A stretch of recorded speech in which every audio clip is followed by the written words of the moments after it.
Guys, tignan nyo yung nabili ko dito sa TikTok. Ayan siya, oh. Nabili ko to lahat for only 151 pesos. Kasi, bibili sana ako nung gawana. Ang mahal. Tapos, isang piraso lang yun. Tignan nyo naman, diba? O, bumili na lang ako, tas ako na lang yung gumawa. Ang cute, o, diba? Ayan. Pangalan ni Kylo. Ang kinagandahan pa niyan, ako pa yung namili ng kulay. Kasi kapag yung gawa na, hindi pwedeng piliin. So, ayan.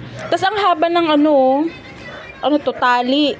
Pwede pa nga itong panali kasi ang tibay nyo. Ang kapal.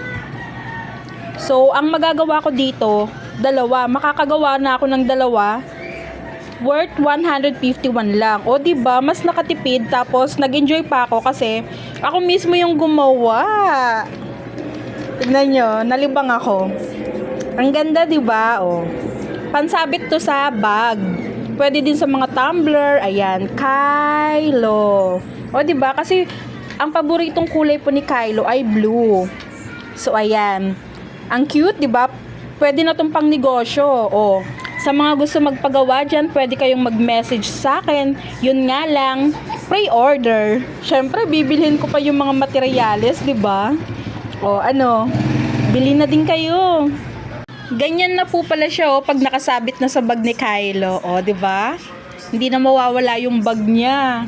Kasi may pangalan na niya. Ang cute!